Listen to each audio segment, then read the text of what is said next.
Wara kważi ġimgħa l-Prim Ministru Robert Abela għadu ma ħa l-ebda passi kontra Rosjen Kutayjar. Il-Prim Ministru ilu ġimgħa jaħrab mir-responsabbiltà tiegħu li jeżiġi li Rosjen Kutayjar tirreżenja minn membru parlamentari u jekk ma tagħmilx hekk ikeċċija mill-grupp parlamentari tal-Partit Laburista. Hekk saħħu d-deputati tal-Partit Nazzjonalista Carol Aquilina u Theris Komudini Kakija waqt konferenza tal-aħbarijiet il-ġimgħa filgħodu.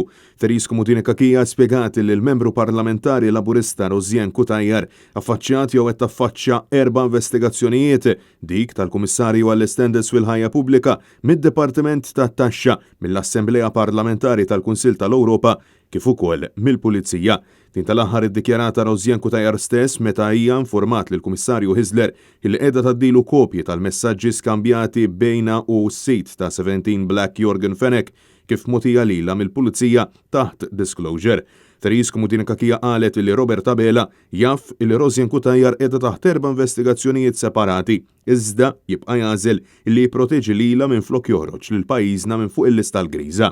Biex inti takkwista il-fiduċja tal-FATF ma tridx titkellem fil-vojt, imma trid tieħu azzjoni, trid tieħu deċiżjonijiet serji, trid tieħu deċiżjonijiet illi jagħtu il-messaġġ illi kull min għandu responsabilità politika x'jerfa' se jerfa'ha. Carol Aquilina sostna li l-Prim Ministru mhux qiegħed jieħu deċiżjonijiet fl-interess ta' pajjiżna u minflok Robert Abela qed jagħżel illi jagħmilha tal-avukat difensur ta' Rosjen Kutayjar u staqsa għalfejn Abela qiegħed jagħżel li jippermetti li Kutayjar tikkontesta l-elezzjoni ġenerali li ġejja mal-Partit Laburista minkejja dan kollu. U insista li l-poplu qiegħed jistaqsi għalfejn wara li għaddiet ġimgħa mir-rapport tal-Kummissarju għall-Standards illi kkundanna l-ġir ta' Rosjen Kutayjar sissa għadu ma nbidel xejn minkejja li pajjiżna huwa għaċċan għal stabilità.